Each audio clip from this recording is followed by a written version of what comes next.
All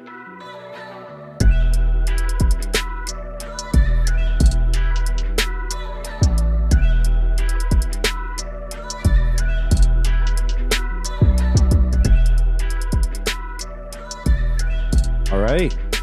What's going on, man? How's your day going? Oh, I think, oh, there we go. Good. My display just went into sleep mode, but I'm good. Yeah, no worries. My day's been pretty good. It's been busy. I mean, we'll get into it, but I started a new job in a new province, and right now I'm on day, what is it? Day 14 of 21 straight. So I'm 2/3 of the way through this shift. And yeah, I mean, it's been good. I don't mind it. I'm loving it. So it's a lot of work and not a lot of play. Yeah, no kidding, man. That's wicked. And so, like, are you working, like, what are the hours like when you're working like that many days in a row?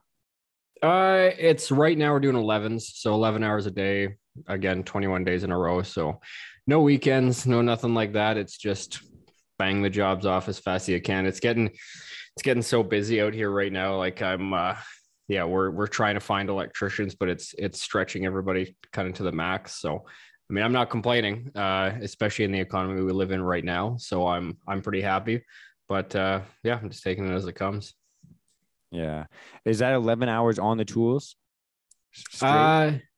What is it? It's 10 hours on the tools, and then we also get an hour travel time because the site's fairly far away. So yeah. What's fairly far away mean? Because you were already driving from when you lived in Vancouver, you were having stupid commutes already. Oh yeah, no, it's not like that. Like my drive to site in the morning is 47 minutes, and but yeah, it's different, right? Like you're not sitting in traffic, stop and go into Vancouver. You're just driving out into the middle of the forest, and then all of a sudden you come upon this little clearing, and it's a new construction site for a bunch of wellheads. So it's pretty cool. I really like it. Like I kind of, I mean, the being away from home part is different, but the work itself is really enjoyable. So, and the crew is great. Like everything like that is awesome. So it makes it a lot easier. There's nothing worse than getting stuck out on a 21-day shift with a crew that you can't stand, but it's awesome. The guys are great. And yeah, I've got no complaints, but how have you been doing? How's everything going there? Pretty solid, man. We've been pretty busy with renovations here. I've got my longest commute right now that I've had since I've been back in construction, which is pretty much the exact same as yours right now. We got a job out in Langley that we've been doing, so it's kind of like a nice little reversal for Sean because he's got the opposite commute that I used to have. Lucky guy, hey? Yeah, finally. He's like 5 minutes from the site. Like it's quicker for him to go home and grab stuff than it is to go to Home Depot. Yeah, that's good. I'm happy for him. I know how much he drove. Me and him would always bitch about it. So oh man, it's good for nuts. him. It's nuts. Yeah, it's funny because my dad was talking to him on the phone today, and I can tell that my dad's bitching about the drive because I could just see the look on Sean's face. Yeah, and he's like, man, barking up the wrong tree, like it's so funny, man. It's so funny because I would experience that with my dad. Like it's not like he was right in downtown core either, but he saved a good 45 minutes on the drive than what I did before, and he would complain about traffic, and I would just look at him and shake my head like, don't you dare, like don't you dare talk to me. But yeah, it's been I'm absolutely loving it out here. It's a little bit slower pace, honestly. Like work is cranked up, I would say. Like there's a lot of deadlines, there's a lot of pressure built into it because I mean, these are big projects with big budgets, and things can snowball and get kind of over budget very, very quickly if one mistake is made. So there's good pressure. It's been really fun, but like even I don't know, like our new house. Apparently, my camera just turned off, but hopefully it's all good. I can still hear you. You're just frozen, and everyone on my end during the recording will laugh at your face here. But we like fine. Your voice, man. That's fine. I'm actually in an Airbnb rental right now, so I don't think my connection is as secure as it is at my house, or as strong. But yeah, like even just moving out here, like we've really tried to kind of plant roots and just kind of grow into the city that we've moved into the neighborhood that we're in, because I don't know, we don't know anybody. It's just me, my wife, and my 4 boys. We moved out here with no family, no friends, no nothing. So we're trying to get planted and trying to get to know everybody, but we're loving it. It's a different pace. People are seem to be a little bit more friendly, a little bit more open out here, and we're thankful for it. Yeah, I was listening to your last few episodes. I was catching up on them in the last couple of days, and I heard you saying, I think it was with Mike, we were talking with him, and you're like, it's kind of hard to get like worked up and like pissed off. Like I'm not like, and just talking to you, man, like you seem a lot lighter. You seem a lot like less stressed, man. I'm happy for you. That's so sick. Oh, thank you. It. Sorry, I'm trying to restart my video while you were talking. It's All saying that good. it's not working, but um, no, thanks. Yeah, it's funny because I don't know how do you approach podcasting? Like for me, it's kind of got to be that passion, which is almost like a combination of love and anger. You know what I mean? Like where you're fired up to do something, right? It's not just I don't know. I can't come into a podcast all like kumbaya. It just doesn't work for me. I don't know about you, but what have you ever experienced that or a different mindset coming into this? Dude, I do actually. I was just talking to my roommate about this last night. Cause I'm like kind of like almost and this is kind of like one of my coping mechanisms that I dealt with anxiety with, but like I've developed like I'm kind of like a social chameleon, you know? And Yep. so like I'll feed off whoever I'm talking to. So if they have high energy, I'll typically have high energy. But if I'm doing like a solo episode, it's really different. Like sometimes it's a lot more somber because it's more like reflective, like on my own life and kind of like I guess sometimes I can kind of come off condescending because I pretty much just bitch at myself. Yeah. But I know what you mean, man. Like I definitely have to be worked up over something, either upset, like sadness or anger or annoyance in my life, like something that's just irritating. Like there's got to be something on my mind for me to want to just kind of bitch by myself. You know what I mean? Like, Oh, I know what you mean 100%. And it's the same.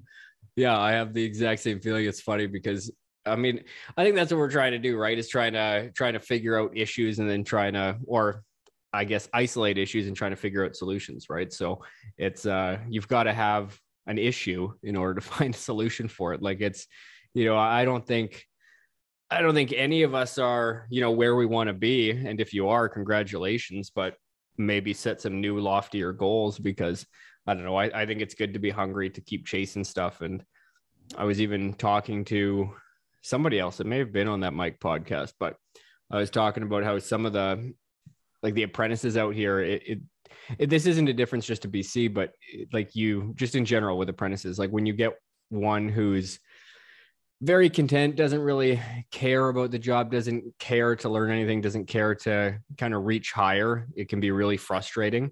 Whereas you want somebody who's hungry, who's trying to, build something for themselves, who's wanting to make this a career path. It changes things so drastically. And I think I try to stay hungry, try to stay searching after something. And I think that's, yeah, if I don't have that, then I'll even for like an episode, I'll have to manufacture it, like go find something that drives me crazy and gets me into that mindset. And then I can go talk about it. But it's harder now because things are just different, right? Like the way that we've had the last 2 years, it's a different mindset out here.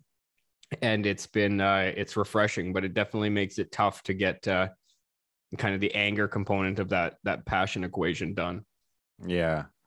And that's not even just like kind of going back to what you're saying about like wanting to work with apprentices that like are hungry towards growth. Like that's not even just like people that you work with. Like for me, that's like just like the people I surround myself with, the people that I'm like interested in talking to. Like I have a lot of friends that I've had for years and years and years.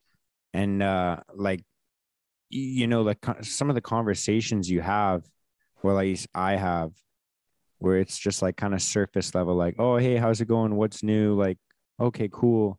That's nice. Hey, remember the time we did this? Yeah, I do. Okay, nice. Like, it's just like super, like, kind of just like, man, is there like anything going on in your future? Like, are you struggling towards something right now? Like, is anything going on in your life other than just waking up and going to work? Like, it's just not even just like working with people, like just conversating or conversing with people like that is like so difficult sometimes. I totally agreed. It's funny because I was talking about this while I was talking to my wife about how I was going to be talking to you tonight. And I was just mentioning like in passing, I was like, yeah, I miss talking to Mark on a more like frequent basis because it's not necessarily on here, even though we've done plenty of these, but just at the job site and talking about different stuff because I'm the same way. Like that's who I like to surround myself with, or people who, even if they don't have the exact same kind of mindset or path that I want to go on, but they're driven in their own area. It's just that drive that I like to surround myself with because I don't know, it's so easy to just get complacent and kind of spin your wheels and not get all that motivated, and it helps you a lot if you're surrounded by people who are motivated, even if it's towards things that you aren't motivated to. Just that sense of motivation can often help you kind of get up and drive towards it. And I think it's something that kind of a lot of people need nowadays, right? And it's just that sense of purpose and drive and just something, get after it. Like yeah, I don't know, I know we've talked about this a lot, I know you talk about it a lot, I do too, but it just seems to be something that isn't as prevalent nowadays, so maybe it needs to be talked about more. Yeah, the one of the homeowners that we're working for, he's a retired psychiatrist. And when he gave up and when he retired and like was giving up his practice, he had trouble finding someone that wanted to take on all his clients. And he's saying like, man, the younger generation, like I literally had enough clients to supply someone like a 60-hour work week. And like, and he couldn't give the business to anybody. Like, you know what I mean? Like he like literally couldn't find someone to want to fill the shoes. Not even Yeah. someone like capable, but like someone that wanted to work that much. And he's like astounded. He's like, they would always have, and you kind of touched on this on your recent episode when you're saying like, having the right to things. You were talking about like affordable housing, but he was like, certain people like would say, oh, I don't want to do hospital work, or I don't want to do this work, I don't want to do that. Like they would always be like, oh, it's too far of a commute, or like there was always all these like weird stipulations why they wouldn't want to take on his practice. And he's like, what is going on? Like I had to grind to start my practice, like he's just like astounded. He's like, man, what's going on with your generation? I'm like, I don't know, but I'm gonna have a field day in like 20 years, man. You know what? I love your mindset because that's the exact same way that I view it. It's funny. Yeah, because I do get that sense too. I also think that kind of the older generation, they went through a lot of these hardships. And I mean, okay, so right now I have a incredibly obsessive personality. I think we were talking about this the other day just through text.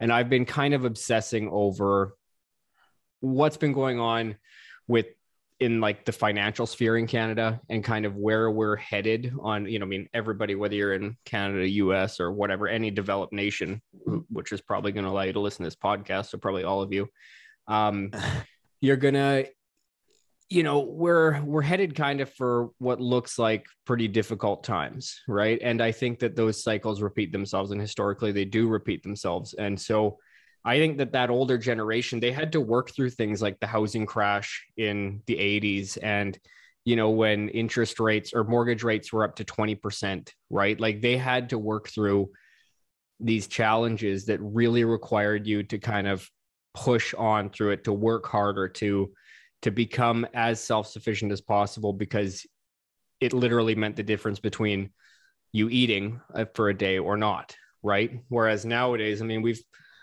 I don't want to say we have it easy, because I think that's oversimplifying it. I know not everybody has been dealt a great hand in life, but I mean, we live in the best time possible in human history, right? Like as far as just what we have access to, like what standard of living we're used to, there's no better time to be alive than right now.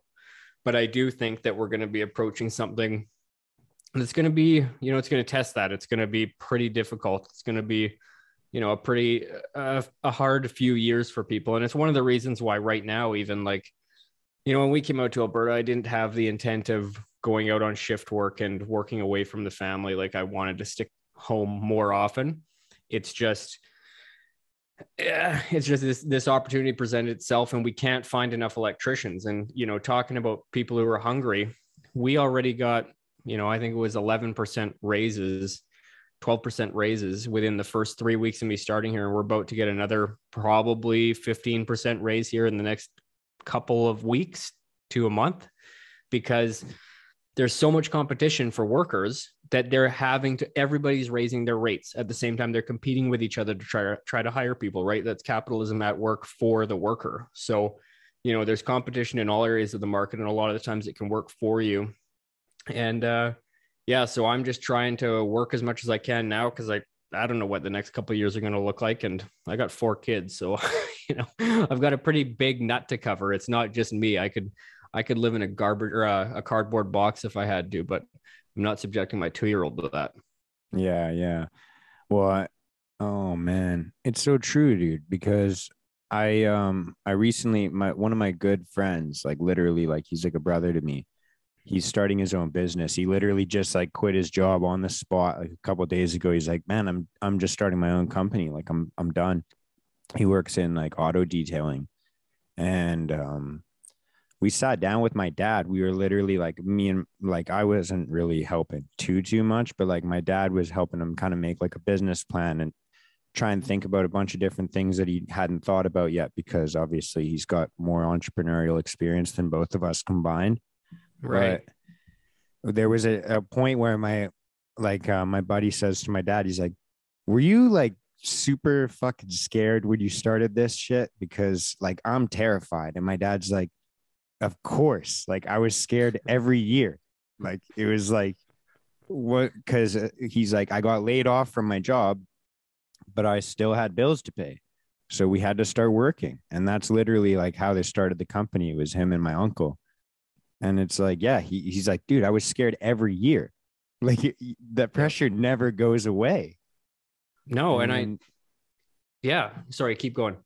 Well, I was just gonna say, like, I kind of think that, not a lot of us, especially like if you were privileged enough to grow up in like the Metro Vancouver area or an area like this, like it's like I feel like during our childhood, a lot of us didn't really have to worry. But like, yeah, sure, like a lot of people, or maybe you dealt with like financial struggles growing up, but like I feel like none of us really had to worry about like food on the table for the most part, or like being homeless, and just that kind of pressure, I feel like never really slapped any of us in the face before. And I think that you're right. I think in the next couple of years, it's going to be tough economically for sure.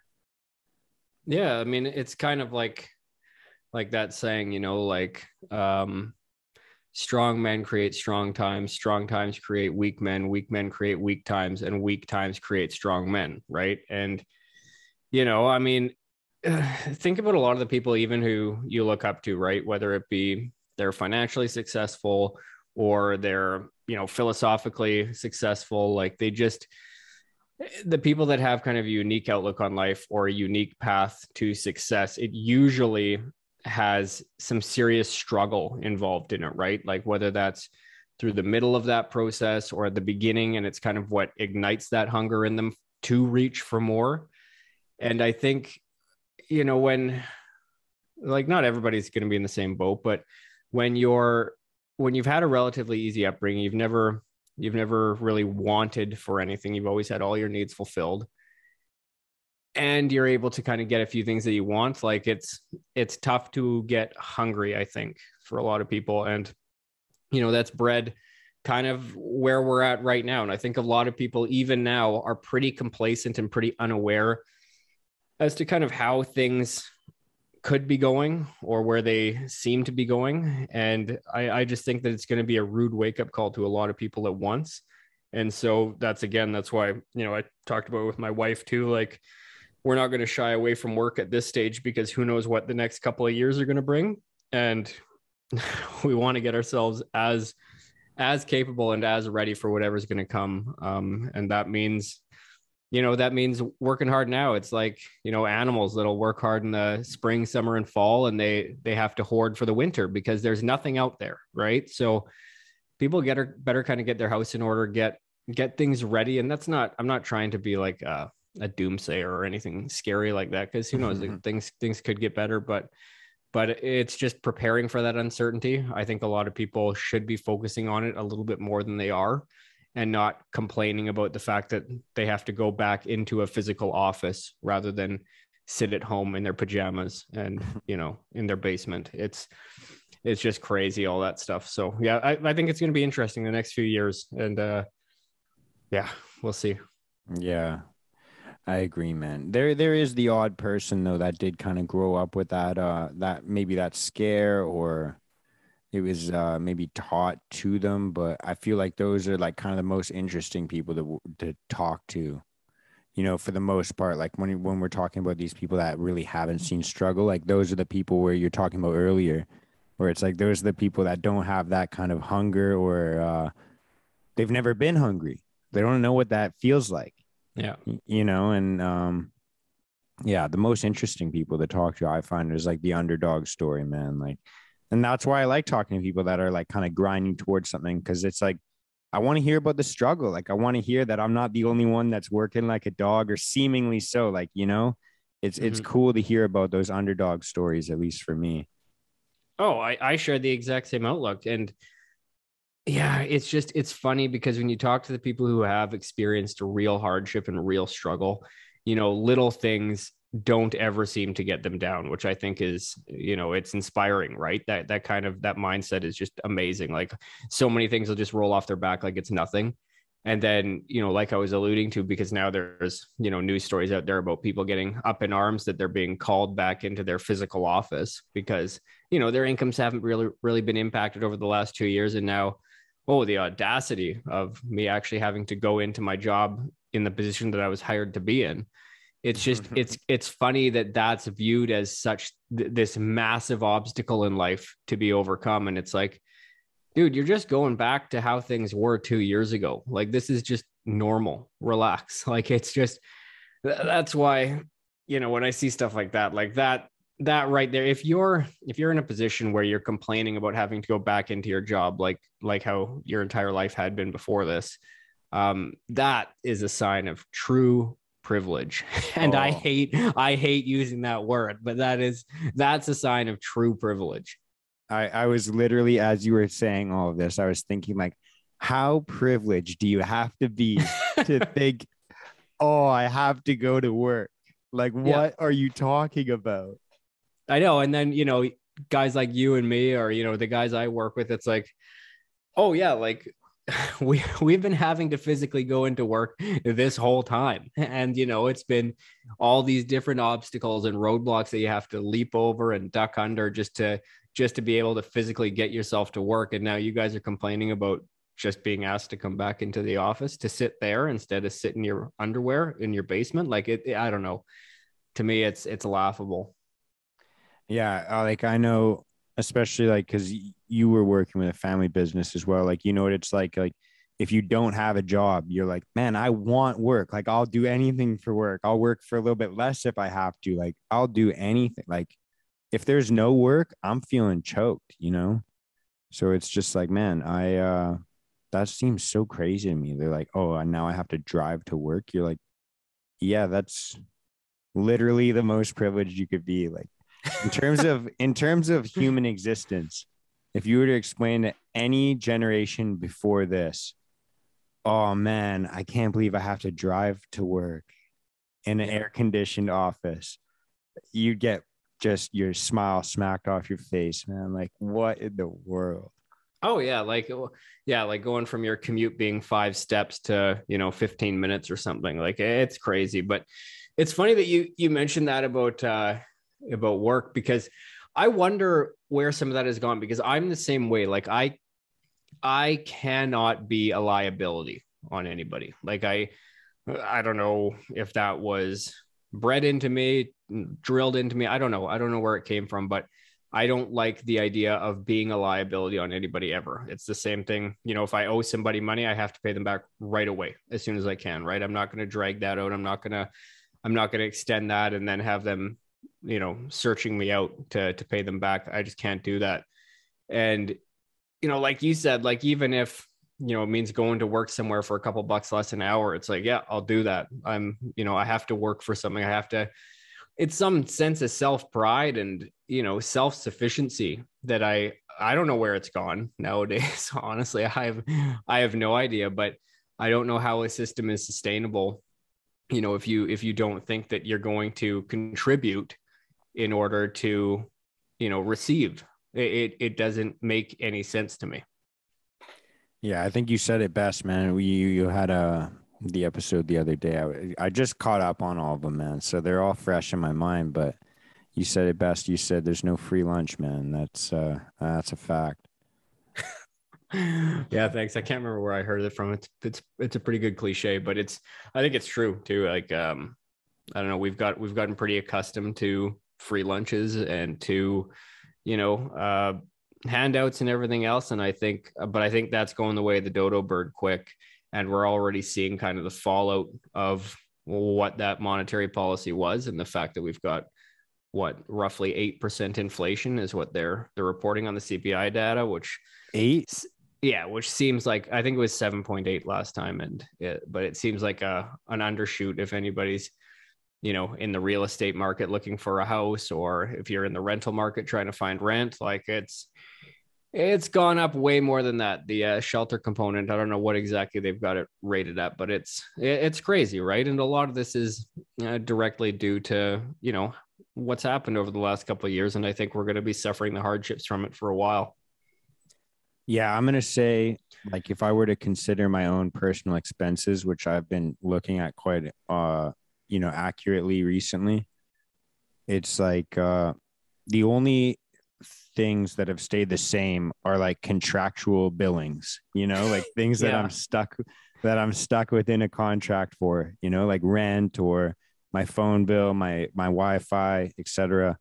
But anything that could have changed has definitely gone up by much more than 8% when I'm considering like groceries, gas, just literally anything, and Oh it's yeah. like, man, 8%, where's that number from, man? Like, what? Yeah, they look at Gas it went pretty. up by 8% in like 4 minutes this afternoon.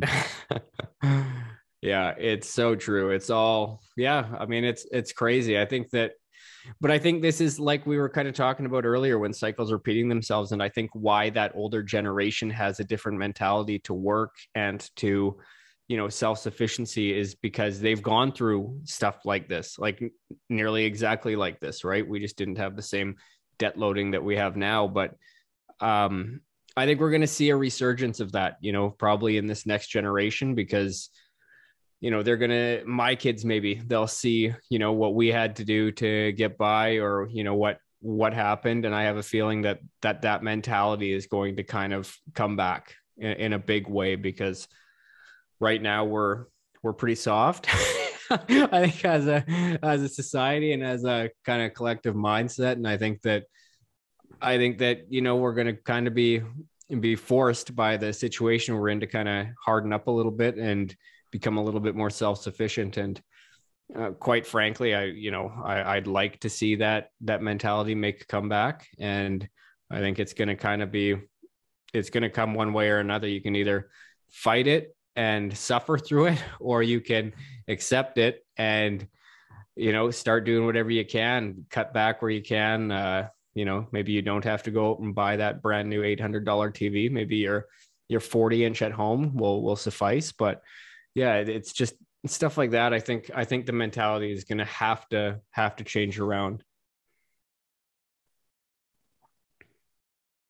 Oh yeah. Sorry, I thought you were gonna keep going, but yeah, definitely. It's crazy when I talk to anyone, even myself, my own personal experience, like any debt that I've carried for the most part in my life, and anybody that I know of, like half of that debt is like consumer debt. Like more than half of it is just like stupid consumer debt of buying things like TVs and such. And it's like half my buddies are just spending willy nilly on, trucks, or man, it's crazy. And I'm like, man, literally any of us could have put a down payment if we were way smarter on a home or anything like that. And it's nuts, the kind of culture that we have that way.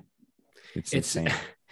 Yeah, it's so funny to say that, though. Like, that's borderline a microaggression nowadays to say that if you had changed your own or decisions, then you could have done something else, rather than you're the victim of something. But it's true. It's so interesting. I mean, I look back on certain decisions that I didn't make, and or, ones that I did made. And I'm like just kicking myself, right? Because just view things. It's like, I could have done this differently and would have been, in a much better position. Like, but I mean, I guess that's part of living. You live and learn, but it's, yeah, I think the ability to look back on it as a mistake that you made rather than, you were the victim of something. I think, we've talked about this a lot before too, but I think there's just so much power, and it allows you to actually learn from it and kind of change your thinking moving forward. And, like you said, the amount of consumer debt too, I don't know, yeah, how we got down this vein, but, it's just crazy, right? And it is kind of that mindset of, I'll just load up on debt and pay it off later. Well, now we're literally seeing that debt servicing, the cost increase before our very eyes every month or so. So again, I think we're going to be forced to change our mindset a little bit. Yeah. It's pretty crazy, man. It's pretty crazy.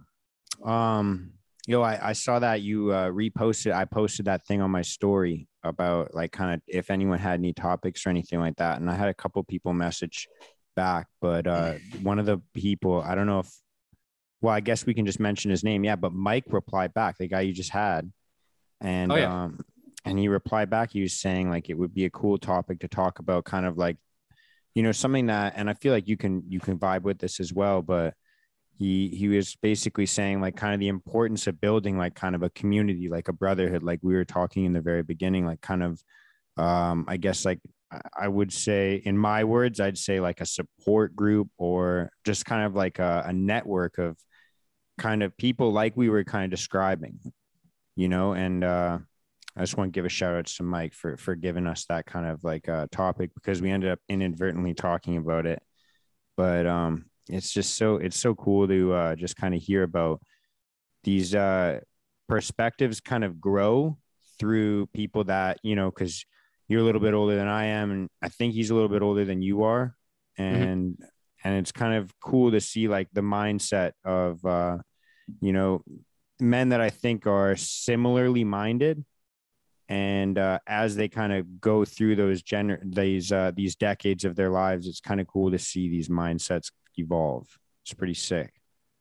Oh yeah, I agree, and I know exactly what he's talking about. He's working on a real cool project, but I'm excited for it. But I think it's totally true. I mean, it's important to have people that you can lean on. Like one thing that when I was growing up that I can't remember where I heard it, but it really stuck with me. It's that I want to be dependable, but I don't necessarily want to be dependent on all the time, right? And what I meant by that, now when I look back on it, it's probably not accurately said, because I do like, I enjoy being depended on by my family, right? Like I enjoy being a dependable person to them who they can count on, but it's more of when you're taken advantage of. But the idea of being dependable, you want to be dependable, and especially to those people who you care about and who care about you. And especially nowadays, like I don't know, if when society's telling you one thing or a couple of different things, but maybe you just don't feel that's your path, or that's not right for you, it's really tough to get lost in the flow, I think, if you're just caught up in that current and you don't have a couple of other people alongside you who share that same mentality, who are willing to kind of hold you up, hold you accountable, help you along, help you shoulder those responsibilities that you take on. And I think it's awesome. I think if you can have people who you can hold accountable, and who can hold you accountable as well, it's awesome. I mean, it's a lot like what you've been doing with the chat group there. Like I haven't been able to be as active because, again, it's just work right now. That's all I'm doing, but it's awesome. It's good to have people that you can turn to, that you can lean on, and that you can give advice and receive advice from when they kind of share a similar mindset. Yeah. And it's crazy that people that you kind of connect with, because there's people in that group that I've met throughout my life in different areas, and just kind of that was kind of the catalyst of like kind of reconnecting with a lot of people. And I was like, man, it's pretty sick to kind of build that community of that.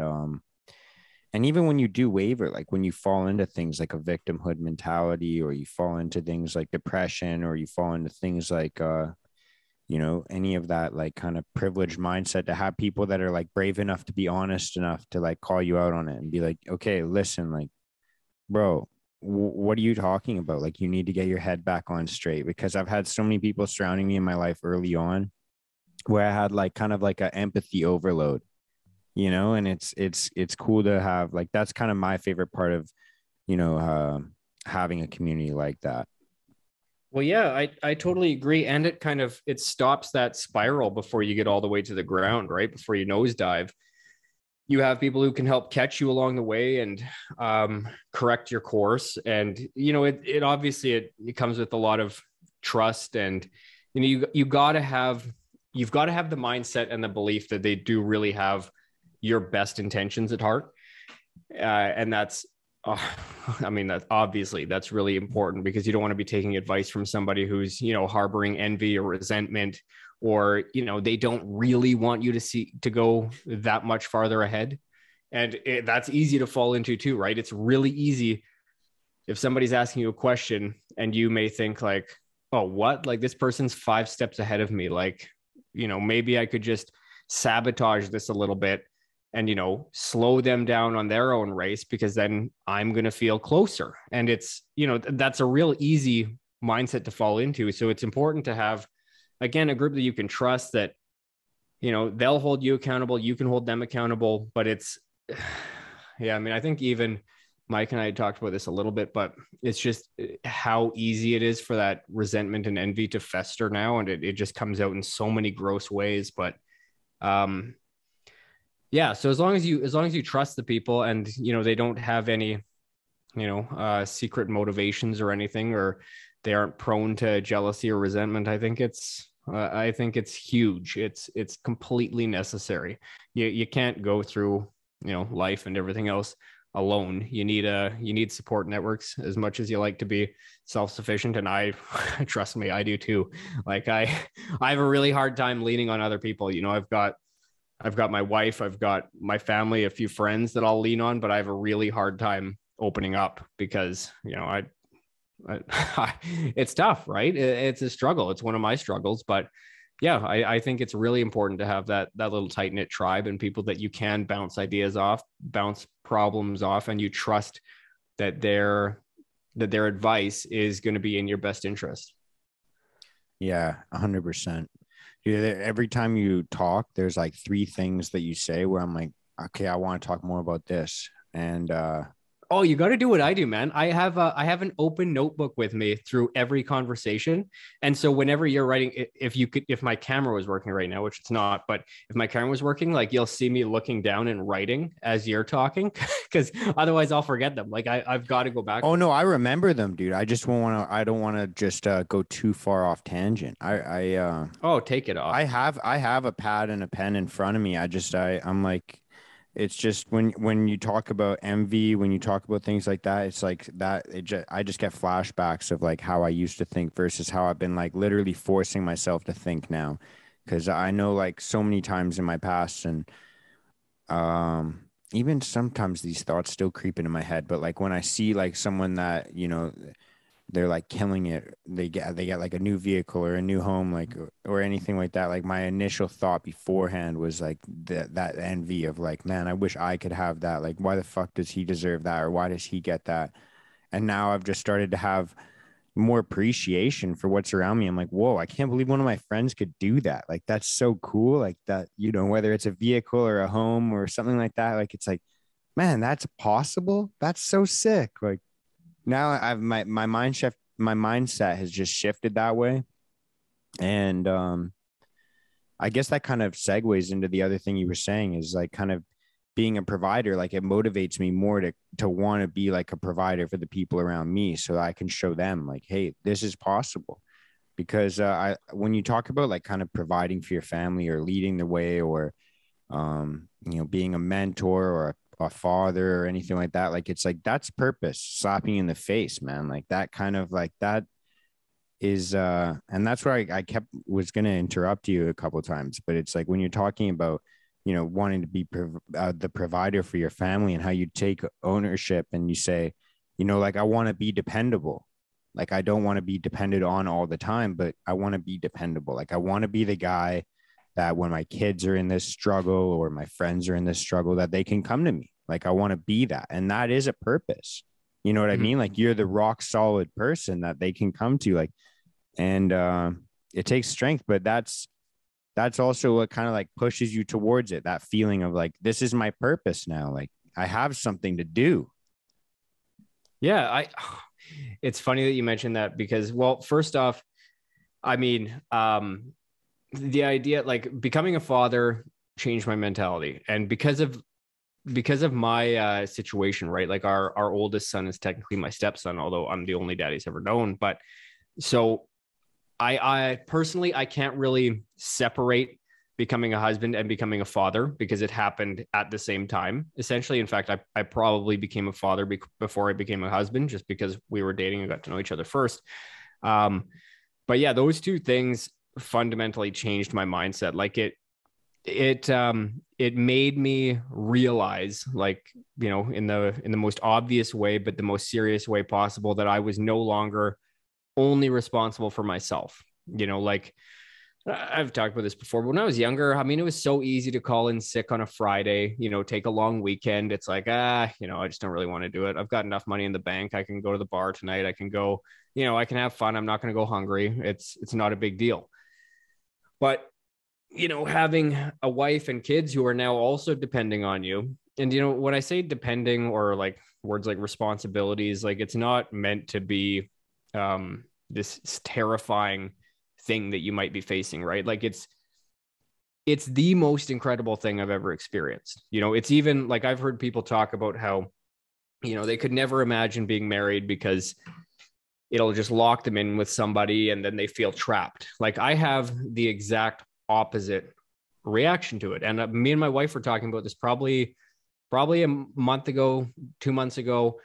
It would have been a couple months ago, because it was right around when we were moving. But this idea that, getting married or getting, really fortifying that bond with somebody, to me, I felt freer. Like, I don't know how to fully explain this, but it was because, as a young guy, especially, like, let's face it, like, you do a lot of thinking with the small head, right? And so, but if you can wipe that out, if now all of a sudden you're like, no, I'm in a solid relationship, it allows you to focus on everything else, because you're never worrying about that anymore.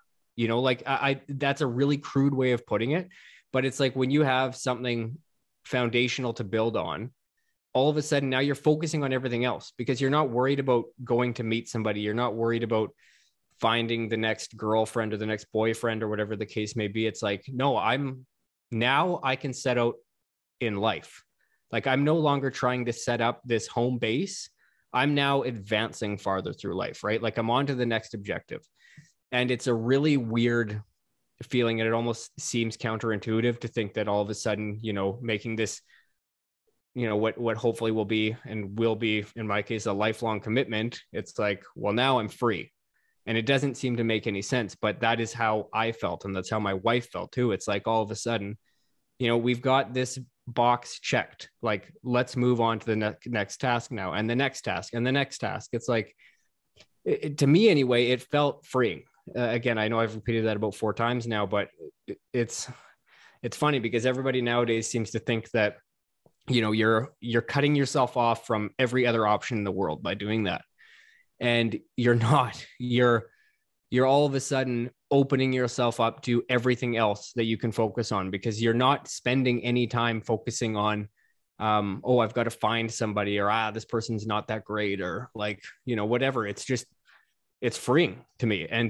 But again, when that came along, also, all of a sudden I got the responsibility to care for them, to provide for them, to support them. And now, like, I think I was talking about with Mike, but the idea of work doesn't ever get me down. It's like you had mentioned about finding a deeper purpose. It's not, I'm not going to work just to get money so that I can then go buy an Xbox or buy a new TV. Like, there's no meaning in that. There's no purpose. It's like, you just consume, right?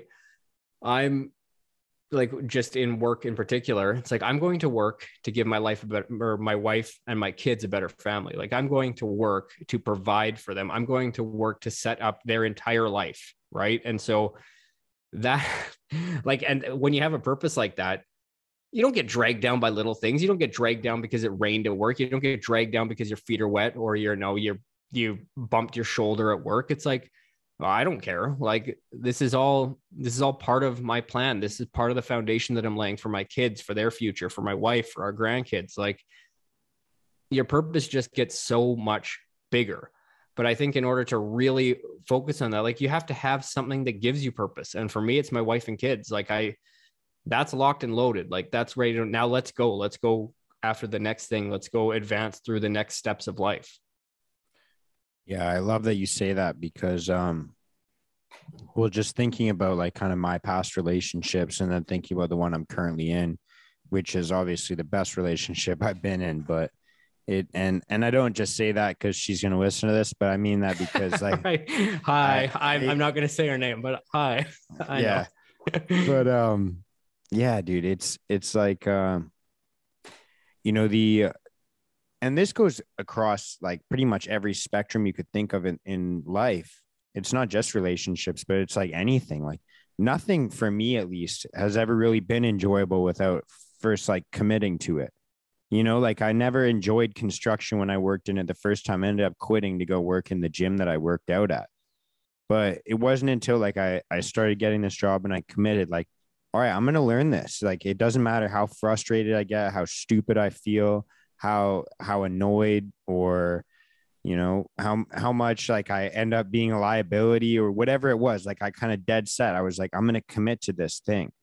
And, you know, across everything, like sports that I played, relationships, like it wasn't until I decided like, okay, I'm fully committing to this, like literally going in with 100% effort. That was the only time that I've ever been able to actually enjoy things. Yeah.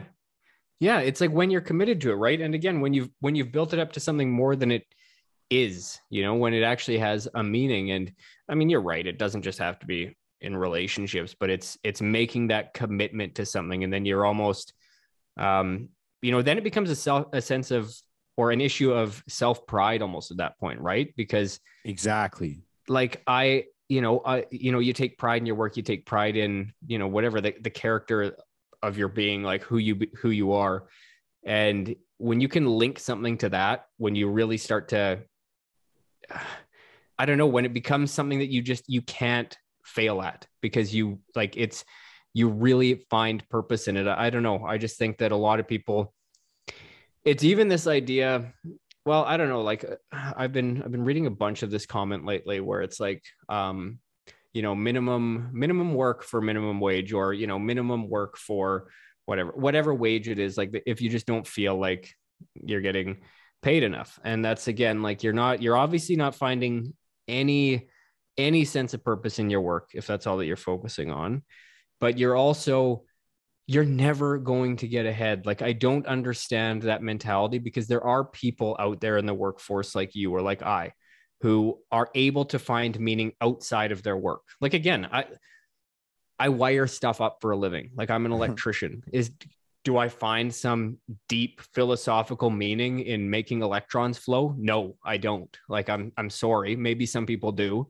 And if they do, good on you. I can't do it. But my meaning is because it provides for my family. Like, you can find a deeper meaning. Or, you know, when I go to do a job, it's not just to make it work. It's to make it work. It's to do it well. It's to make it look good. Like, there's a sense of pride in my work. Even if my work isn't, you know, my life's goal, I'm not like, okay, so this is one thing too. Sorry, I'm going off on a bit of a tangent, but when Go for it, man. I love it. When I'm like, a lot of people think like, oh, I'm just working to make this person rich. It's like, no, you're not. It's like, and are you going to work for that company? I personally, I have never gone to work for a company ever. I go to work for myself. Okay. I'm there for myself. I personally don't care if the company makes money off me or not, but why they need to make money off me is so that I can keep working. So I want to work for my own self-pride, to pay for my own stuff, to pay for my family. And in order to keep that cycle going, I also have to be successful as an employee, right? So it's all connected together. Like, I don't understand why people can't make that connection. It's like, oh, like, well, I want to make more money, so I'm just going to sit here because I'm not getting paid enough. It's like, I'm sorry. How does that make sense? Why are they going to keep you? Like, you have to make the job about yourself. Okay. And then when it is, you're going to realize like, okay, I'm going to take self-pride in this. I'm doing this for me. I'm doing this all for me.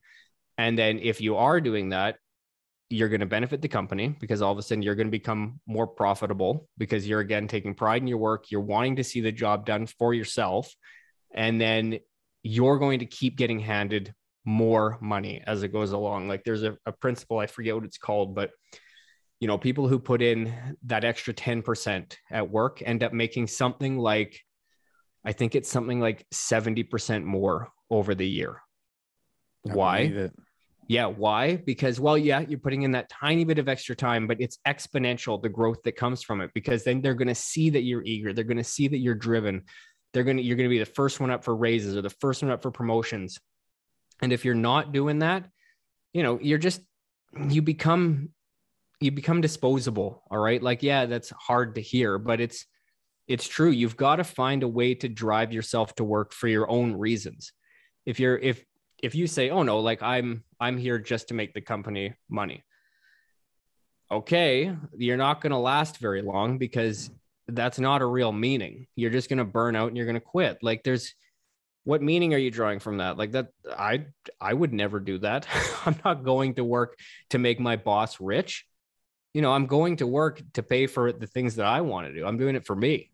And I just think that people get that thought process backwards so often, and it leads to a miserable life, a horrible outlook on the prospect of working and, providing for yourself. And I just think a lot of people are stuck in that mindset today too. Yeah, 100%. And even just the thought of, sorry, even just the thought of like going to work just for a paycheck, that frustrates me. Like, even just kind of, because I know for myself, like every job that I've had, like I've had jobs at like kind of massive corporations, where the people at the top don't give a shit about the people at the bottom or the entry level. And I've kind of been in those positions before, but I feel like every job that I've had, and maybe this is again like kind of something that like a complex that I've got going on, but I've always kind of thought like I need to add to myself. So like any job that I've had, I'm like, I need to learn something from the people around me. Like I know like with my current job, like doing home renovations, I always keep reminding myself on those days where I'm like getting frustrated, or I can't get something right. And like there's that tempting urge to just like come to my foreman and be like, hey, can you help me out with this, or can you do this? And it's like, I always remind myself, it's like, you're probably going to have to do this on your house one day. So you better learn how to do it really well. Like there's like a quality, like it's like a self quality control. Like, it's like, would I want this in my home? And I'm sure you kind of feel the same way, like, especially probably more when you did residential work, but it's like, I'm sure you're never going to hire an electrician for your home. So when shit goes wrong, it's like, I want to know how to do this bulletproof and have it look mint, and that's what I keep reminding myself when I'm at work, when I'm getting frustrated or pissed off, or I'm like, man, I don't get paid enough for this shit. Like, whenever I have those victim thoughts, I'm like, man, I'm going to have to do this on my home one day. So, oh yeah. So like, it can be self-serving in that sense. But the other way that I look at it too is, if you're like, I don't get paid enough for this shit. It's like, no, if you learn how to do this, you're now increasing your bargaining position, right? So you're going to be able to demand more in the way of money. And again, like, we're seeing this right now where I live, where the wages for electricians, again, like I still am subscribed to all the like job posting sites, because when we were moving out here, I was looking for work, and the rates have gone up since I got hired, over 25% on the hiring rates, right? And that's again, that's because right now the demand for workers is so much greater than the supply. And again, this is the other thing that, we don't have to get back into financial things, but or economic. We can jump into Canadian politics and economics. I love that. Yeah. Yeah, I think it's even bigger than that, but just this idea of supply and demand. And, when demand is high and supply is low, like you're going to be able to ask more, right? That applies to literally everything. That's economics 101. And so to anybody who says that, the idea of capitalism or of free market capitalism is simply and only to destroy the bargaining power of, the working person, they're wrong and they don't understand the idea behind it, right? So, and again, right now you can see it in real time in Alberta here, as oil is starting to go for a climb and people are trying to actually explore again, because that's, again, we don't have to get into the deep discussion on this, but that's part of the reason why gas is so expensive, is because, Canada and the US have chopped off our capabilities for oil exploration, oil refining, and overall oil production. They chopped it off at the knees because, again, everything's going green. Well, now, again, we're seeing the world still runs on oil. So when there's a greater demand than there is supply, prices go higher. So anyway, that's part of, it's more involved than that, but you guys can look it up if you want to. But yeah, again, in it working for the worker right now, the demand for workers is much higher than the supply of workers. So it's allowing workers to demand higher and higher wages. That's how things work. And it's again, it's pretty exciting being where I'm from. And that's part of why we moved to Alberta, because all the signs were pointing to, all right, something's going to break here and something's going to need to pull us out. What's one of Canada's biggest industries? Oh, it's oil. Oh, I have experience in that. Right on. I'm coming from a position of bargaining strength. So let's move to Alberta, where people have a much more open mindset. They're a lot more self-sufficient. And as a bonus, there's going to be a demand for the skill that I possess. And, that idea also isn't new, is the idea of chasing opportunity, right? It's why people came to North America. It's why people came to Canada, to the US. They were chasing new opportunities. They were chasing the dream, right? And so even people who say, well, I don't want to have to move in order to set myself into a better position. Well, sorry, buddy. Like that's the way things have gone forever. You chase opportunity. That's why that term, the land of the opportunity or land of opportunity, exists, because it's not where you are. It's not the home of opportunity. It's not, I'm at home in opportunity. No, there's the land of opportunity is over there. So go chase it. And it's, I don't know.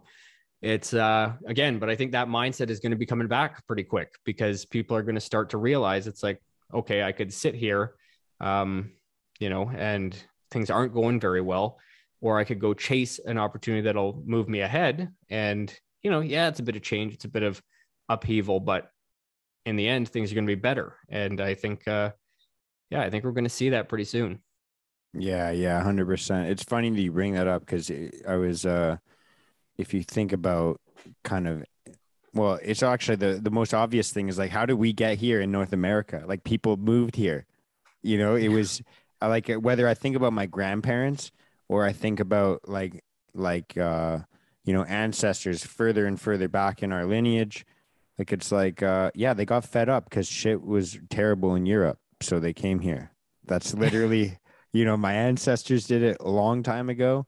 And then, obviously my grandparents did it like a generation or two ago for us. Like, and it's like they came from Europe and they didn't have any family. They didn't have any friends. The same as like kind of how you were explaining, like they were like, oh, it's terrible here. We should leave.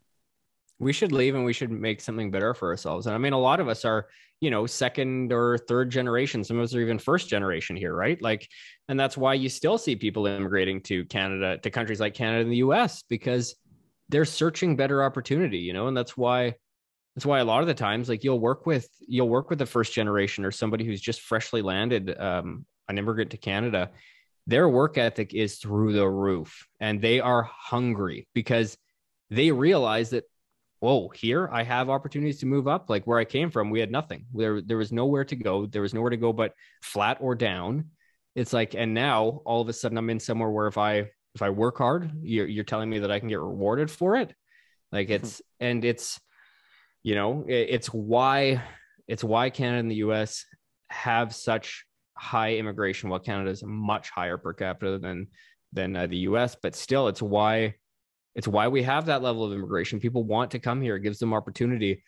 And that's, I mean, I remember reading some study, it wasn't too long ago, but talking about why first generation immigrants they outpace like Canadians, native Canadians who are here, like born in Canada, working, right? Like it's just that an immigrant who comes in at the same age, into the same workforce, they out earn like natural born Canadians. And it's because of that hunger. It's because of that drive. It's because they realize where they came from and what type of opportunities are here. And I think we have a lot to learn from that mentality, that you can get yourself ahead. Yeah, 100%, man. I love that. And that's, yeah, it definitely resonates as well. Like even just looking at my family, the work that my grandfather did when he first moved here, like he was working in warehouses, and he was like, he was appreciative of any job, like, and even when he retired, he went and worked in a bakery because he's like, I have to stay working. Like I have to, keep going. What if something happens? But, it was just like kind of that mentality of, and, he's someone that moved from a place that was like occupied for a while by like Nazis way back in the day. Like, so he's like, oh, we can have jobs and we just get to get paid, and like, we don't get treated like garbage or spoken down to. Like coming to Canada, he's like, I'll work any job, any job here is worth it. Yeah. Yeah, it's true. And I don't know. And again, like, yeah, I'm not saying that the cost of everything is equivalent, and you can look into reasons for that. Look into the Bank of Canada's financial policy or the Liberals' financial policy if you want to know why house prices have gone up 100% in the last 7 years since Trudeau took office. But that's another discussion for another day. And but yeah, man, like it's just, I don't know, it's crazy. And I mean, that's why when we moved, we were researching what are some of the most affordable places in Canada, because again, I don't want to be chasing a goalpost that continues to get farther and farther away, right? And that's how we started to feel where we were living. And now we made the move for our family's sake, and it's just, I don't know, it's good. But I think again, you're going to see more of that too, because people are going to really have to start chasing opportunity and voting with their feet. That doesn't mean just a political vote, but I just mean voting in the sense of what type of life do you want to have? And does that mean moving? It very well may, because maybe the cost of living where you are isn't sustainable. And again, that's obviously because like a place like BC or Vancouver, like it's desirable. The amount of people who want to move there, again, it's a supply and demand issue. Like the supply of people who want to move there is huge. And you've only got a certain amount of real estate. You've only got a certain area that's designated, that highly desirable. And that's going to cause things like this. And, I would rather just not do that. I'd rather not run in that rat race and just be chasing a further disappearing goal. So but I think a lot of other people are going to come to that realization as well. Yeah, it's pretty nuts, man. Do you, I was going to say, I like that you've been talking a lot again about politics and economics on your show, man. Have you, I guess what kind of topics other than what you've been talking about recently, like have your attention right now? Like I know we talked last time, we were going to chat about what was then Bill C-10, now Bill C-11. I mean, there's been stupid things going through in terms of quote unquote gun control. We've got some new updates at the airport this week. Like there's a lot of actually huge hot topics right now, but I know it's we're probably like an hour in, but I was just wondering, like, have any of those kind of caught your attention, or is there any other like little thing that maybe slipped a lot of people's attention? Because I know you were talking about that truck tax on your show as well, but I feel like there in the last like week or two, there's been a lot of weird updates that people aren't really like too aware of. Have there been any of those like that kind of caught your attention this week? Nothing really. I think a lot of what I've been focusing on, and again, like well, you're 14 days into a work stint, so I guess there's that. Yeah, that's true. A lot of my focus does go on work right now, but no, I think I've been getting obsessed with, and again, I have a really obsessive personality, so it's a good thing and a bad thing because I get very narrow-minded, which isn't always great. But right now, it's just focusing on kind of the misconceptions of why cost of living is so high, where the expenses are coming from. Yeah, that truck tax is, again, like I think I mentioned it in my podcast, but it feels like Did it already go through? Sorry, I didn't like 100% understand that. Did it already I go through? Is believe this proposed? I believe that one did. I'll have to check it up again, but that was I remember yeah, like voting for it's that. just yeah, no, nobody did. It's another attack on kind of like the working class, right? Like who primarily drives 1-ton pickups. Like 1-ton pickups, just so you know, are very expensive. They're expensive to maintain, they're expensive to buy, they're expensive to run. They're expensive because they're essentially an investment, right? And Mike Rowe actually does a very good job of talking about this. He's talking about how people will either invest $100,000 into university, or you'll have tradespeople who will invest $100,000 into a truck, getting it outfitted, getting it rigged up and ready to go. Like that is their vehicle to the future. That's how they make money. That's their investment. Even though obviously it's not a traditional investment because it depreciates the second you drive it off the lot. But anyway, the idea is that that's your vehicle to make money. And so especially, like I think I even said in the podcast episode, I think they have a $1,000 tax on the sales of light duty pickups, which, maybe I could kind of, I wouldn't get behind. I'm not the type of person who gets behind new taxes ever, but like I could understand the thought process of that, because you don't want, if you're very worried about the whole green movement, then that makes sense to me. Like I could understand why you would think that. Like you don't want somebody who's just driving around a family to be driving around in a gas guzzling pickup. But the idea of, taxing 1-tons at $4,000 on the initial purchase. First of all, you're making everything more expensive again. Good job. I thought you were supposed to be lowering the cost of living for Canadians, but it's punishing people who work for a living. It's punishing blue collar workers. It's punishing the people who use those trucks to move supplies, to move material. Most trucks that you see on the road, the bigger ones, they're used for work. They're used for transporting material, for towing trailers, and for getting jobs done, for moving the economy forward. And so to tax people, again, another tax on, what they're doing for a living, for, moving the economy forward, is just, it's gross to me. And it's targeting the working class blue collar people again. So, just like how, yeah, anyway, I think I talked about in that episode. But then what else did you mention? I was just, there was a lot of things that kind of were in my eye that we talked about Bill C. We were going to talk about Bill C 10 months ago, but now it would be like Bill C 11 is kind of the newer version of that.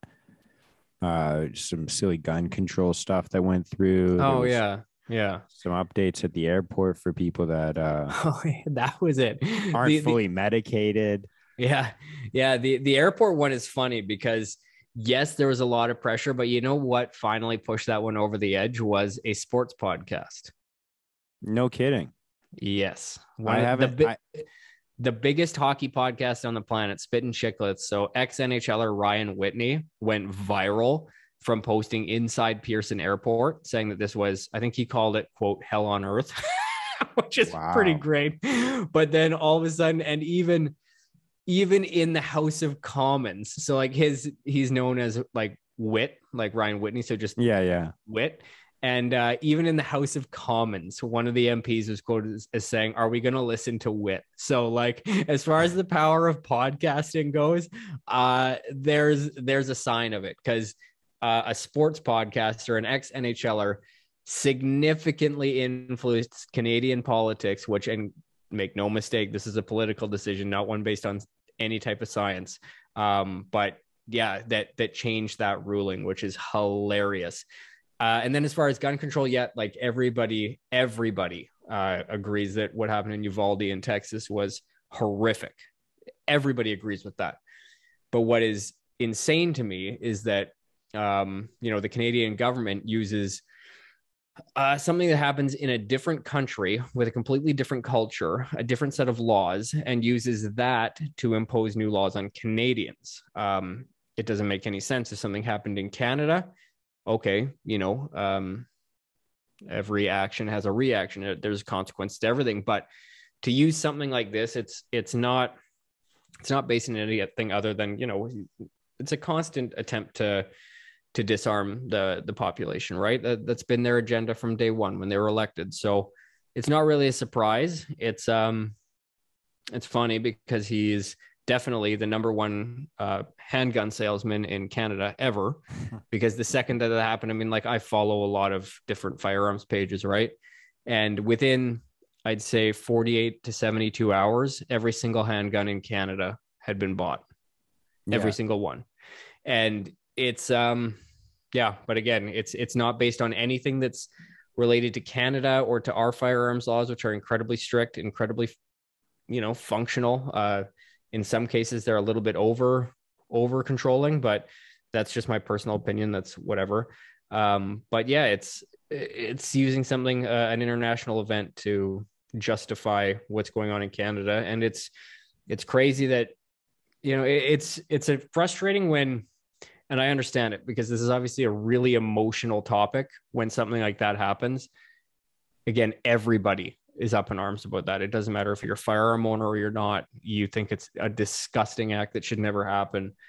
But when you get heavy emotional influence into something like a law that really needs to be a well thought out and articulated decision, not something based on emotion, that's when governments can take advantage, right? And that's exactly what Trudeau's done. And it's tough to do, but you've really got to separate emotion from fact and data when you're doing something like that, because they can have a lot longer lasting ramifications than how long it's in the news story or how long you're sad about it.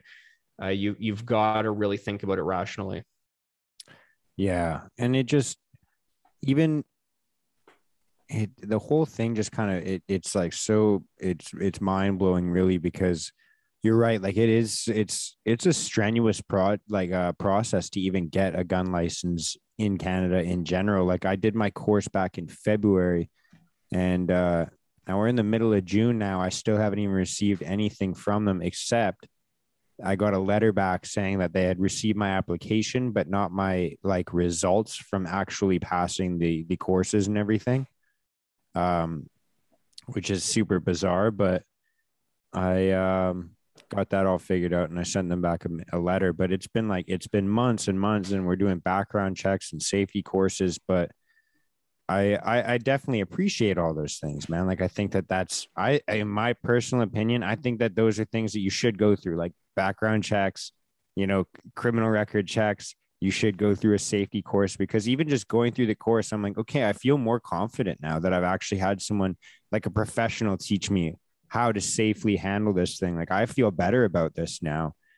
And well, so and you feel that. safer around a firearm, right? Because you're like, 100%. Okay, I can unload this thing. I can verify it's safe. I can verify it dead. Like, it's safety, right? It's not just, it's not because you're some gun nut. It's like, no. Like, I feel a lot safer now. I'm a lot more capable around it. But you're right. Like, it's such a tough discussion because, yeah, talking about the American stuff, like, I know no American wants to hear a Canadian's opinion on the Second Amendment, and I respect that.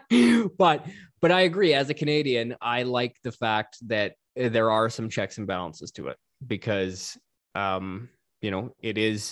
it could be, in the wrong hands, a dangerous weapon, but in, law-abiding Canadian citizens, it's a tool. It's something that's never going to hurt anybody, right? My firearms in my safe are not going to walk out by themselves or be taken by me to harm somebody. They're inanimate objects, right? It's like they're an inanimate object. There's nothing to it. There's no assault action to any of my rifles. Yeah, 100%. Well, and even just like the idea of kind of creating laws around restricting, there's a lot of things that make sense. So that's what I was gonna say. And then there's a lot of things that don't make sense to me. Like there's so many things where it's like, are we gonna try and make like the first law ever that criminals are going to abide by? Like, is it's just the most perfect piece of legislation ever that it's like, oh, we finally made the one that criminals will start following. Like, there's not a chance. So, like, who are you really restricting? Like, it doesn't really make sense. And No, that's it. well, and the other thing I was thinking is like, we already have laws that punish people that fuck around with these things. You know, like Well, and our even laws are pretty loose. Like they should be focusing on criminals, not on law-abiding gun owners. Because you're right, that's the only person who it affects with the restrictions. But as far as the penalties and the prison time for actual gun offenses, they're very minimal. And that's kind of the really pernicious part of all of this is that it's they're not targeting criminals; they're targeting lawful firearm owners who are statistically of less risk to the general public than the general public is. Yeah, 100%. Well, and that's like one of the things that I was learning about when I even did the course.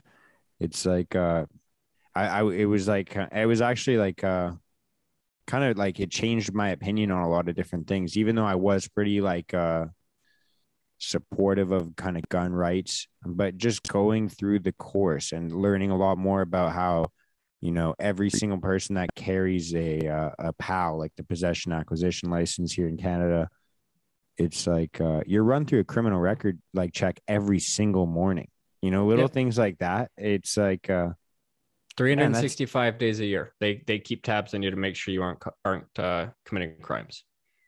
yeah, and it's like, man, what, like, just to be able to claim, hey, I'm on a database that they check every single day, like that's like the number one safety flag. You're like, okay, that's a green light for this guy, like Yeah, I know. I know. And that's why you're statistically like violent crimes committed by firearms owners in Canada are much less than the general public. And that's why, because, if this is something, I mean, again, in Canada, it's not a right. So if this is a privilege that you want to maintain, means you got to live by certain rules, right? And so again, like, yeah, there's a lot of arbitrary laws in Canada. But the part that, again, grosses me out the most is politicizing an international event, making it Canada's issue as if us Canadian firearms and PAL owners have committed this crime when we haven't. The fact that a deranged person with a firearm commits an offense doesn't mean that every person who owns a firearm is a deranged criminal. And that's how Canadian firearm owners are treated. Every time there's anything internationally, it comes back down on Canadian firearms owners' heads. yeah. And it when you raise that point, like it's like, why are we even, I mean, yeah, why are we shaping our legislation for something that happens or that might be prevalent? Or, I mean, that's arguable. There's different perspectives on that, but it's like, why are we arguing about something that's in the media in another country? Like, why are we I mean, maybe we can argue about it or debate it, but like, why are we shaping our legislation around that? Yeah, and something that doesn't happen in Canada. So, yeah, it's interesting. And then the last thing that, again, that you're talking about, like, what have I been watching? And again, it's all been Canadian financials and this rapid rise in inflation, the rapid rise in home prices, and all the hot button topics that everybody in Canada is really talking about.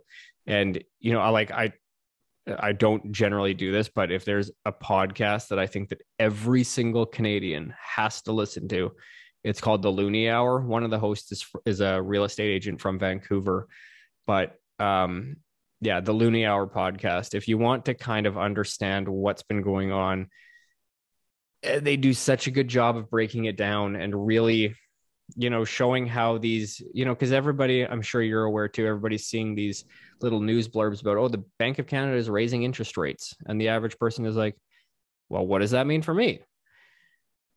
And again, they just do such a good job of explaining it, like how it's cooling the housing market. But while air quote cooling the housing market, it's not really going to get anybody else in other than people who have a lot of money lying around, because as the prices drop, but the interest rates go up, your mortgage payments are going up. So you're still not qualifying for these houses. It's just people who have the cash laying around who are now going to be able to pick them up. Like there's, Canada can't afford to really tank its housing market. So that's a bit of a myth. But it's, I think it should be required listening by every Canadian at this stage, just with what we're going through financially. But definitely give it a listen. I'm going to tomorrow morning on my commute. I was listening to another podcast actually yesterday, and they were talking about how it just literally yesterday they did an increase in the States. And I know it's contradictory to what I just said, but I think it's safe to say that, firearm restrictions and such are definitely kind of separated between the two countries, but our economics are definitely intertwined.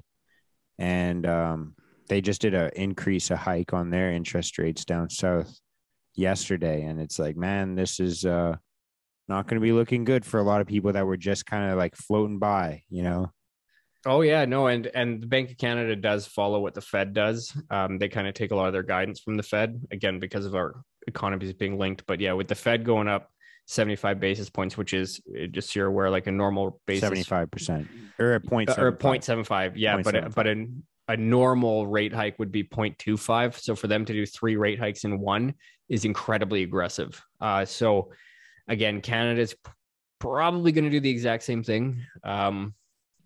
And it's just, it's, again, like I'm not an economist. I could very roughly explain it, but it's not going to do it justice, and I'll probably make a few mistakes. But if you listen to that podcast, the Looney Hour, they do an incredible job of dumbing it down so that, the average person can really understand what is going on. They talk about the rise in gas prices. They talk about why we're seeing such higher cost of living when it comes to rent, when it comes to mortgages, when it comes to lending, the cost associated with lending now. It's it's the biggest topic in Canada. It's probably one of the biggest topics in the US too. And I think right now, if you look around, and this will be probably my last tangent. I'm starting to get tired, but all good. Yeah, but if you look around and you're looking at everything going up, you're looking at the cost of living going through the roof, you're looking at all of this stuff, and if you may ask yourself why, but if you stop at just asking why rather than actually researching these things and actually trying to get to the bottom of this, then I have a really hard time feeling sorry for you when this stuff all starts to blow up, because we live in an age where we have more access to more information than anybody ever before. But rather than making everybody smarter, it just seems to accentuate whatever your IQ is. So if you're a moron, you become a fucking moron now. If you're smart, you become a genius. Like, I don't think that it actually is just making people smarter. It's just accentuating whatever your IQ was before. But if you're not taking the time to research this, to try to prepare yourself, to do whatever you can to hedge against this stuff, like it's tough to even like have reasoned discussions about it anymore, or try to explain it sometimes, because sometimes people just don't want to hear it. They don't want to hear that a lot of these government policies and government air quote interventions have actually been making things a lot worse. And instead they'll just keep blindly following along with, well, no, we need more government regulation. We need more CERB. We need more free money. You're ultimately shooting yourself in the foot. And it's, like, again, start at the Looney Hour and then start researching this stuff, because if you're looking around and wondering what's happening, but then not actually researching it, you're not doing yourself any favors. Yeah, 100%. I love that. I love that you, I love that. Just the way that you said that. You're like, if you're a moron, now you're a fucking moron. Now, if you're a genius, or now if you're smart, I thought you were going to say, I literally thought you were going to be like, now you're super smart. I was just going to lose it, but I completely agree. It's nuts, man. And I appreciate that, because a lot of the economic stuff that I listen to is always like American stuff. So it's nice to kind of have that resource there to kind of hear it from a Canadian perspective, because obviously it affects me in a Canadian perspective. So That's cool, man. I think after this little half-hour tangent that we just did, our CSIS agents and FBI agents listening in are probably a little bit irritated with us. Um, but at least we probably made them laugh a little bit and probably entertain them. They might, yeah, who knows, man. If we keep having conversations, we might convert them. Um, that's pretty much Maybe, it. yeah. I think that is pretty much it. Oh, the only other thing I was gonna say, dude, there was a funny thing that happened in Canadian news this week, and it doesn't really impact me, so it just kind of makes me laugh. But they announced this week. I don't know if you saw this, but it was like they're changing the warning labels on cigarettes. Did you hear about this? No, I didn't. So, like in the States, they don't have the same thing that we have, like how there's like warning, like the warning and the gruesome pictures of like people suffering with like lung cancer, mouth cancer, or whatever it was, or like bladder cancer. And there's like terrible pictures on every single one. Mm-hmm. And I mean, I don't really argue with the idea of having those, like, because they don't show those pictures. It's always behind a case in the store. So it's not like kids see those anyways. But what they're doing now is they're individually wrapping, or not wrapping, but individually, there's going to be an inscribed warning on a cigarette, each individual cigarette. And I was reading this article and they're saying the purpose behind it was, sorry, it literally made me laugh so hard.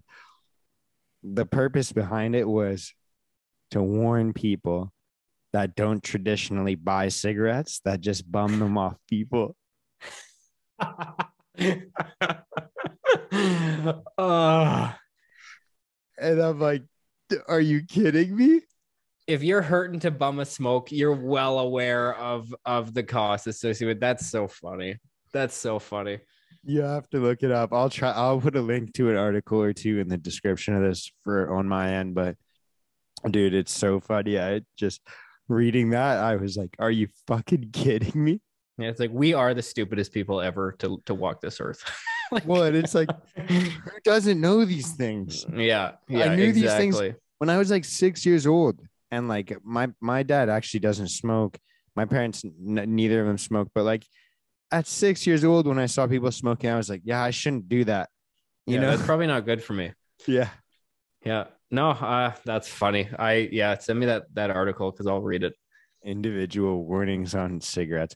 I was just like, man, are you kidding me? It's like to warn the people that don't traditionally buy the packs. And it's like, dude, they're still smoking. Like it's isn't it illegal anyway to sell individual cigarettes? Didn't some guy in the States get shot for doing that? Shot? Yeah, the cop shot him. He was just selling individual cigarettes, and then a cop shot him. Oh, I don't know. There's probably more to that yeah. story, but it's probably as bad as it sounds. Yeah. No, I do remember that now. But no, I it's just for like, say, like if you like their intention is like if you and I go out to a bar and I'm a smoker and I have my pack, unless each individual cigarette is inscribed with a warning. If I offer you one and I hide the package from you and I pull the cigarette out, give it to you, you might not know that it's bad for you. Yeah, trust me, bro. This is a healthy cigarette. Yeah. Yeah. That's awesome, so funny, man. All right. Well, thanks for having me on, or you being on mine. I don't know how. I guess we'll just release this on both, but yeah. Yeah, 100%. I was gonna say we didn't really do too much of an intro, so we'll just throw our own individual intros on and throw it on our shows. But I guess we didn't really do too much housekeeping for anybody that's watching or listening to this. I guess on my behalf, thank you guys for tuning in. Obviously Mark from Hey Mark podcast, but I might actually go through a little bit of a rebranding pretty soon. But yeah, Zach, thanks, man. Thanks for this conversation, dude. I really appreciate it. Yeah, man. Anytime.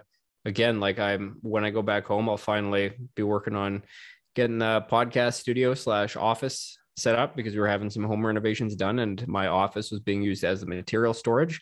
But now I'll be able to get in there, get it set up, and hopefully even do some in-person stuff now. So I'm pretty excited about that. I know Mike, who I just had on the podcast, wants to do it in person, so that'll be good. And then I'm going to have to kind of pick your brain on how to actually set up an in-person or an actual studio setup, because I've never had video, and then I'll probably branch out to YouTube. So yeah, 100%, otherwise, man. yeah, awesome. All right, I'm man. Well, have a good night. Hell yeah, dude. I was gonna say have a good night, man. It's probably I forgot you were an hour ahead, so it's getting probably pretty late for you. But Yes. Yeah, it hell is. yeah, man. Thank you so much, and thank you for everyone listening. I hope you have a good day or good night or good week or whatever. Take care. Much See love. ya.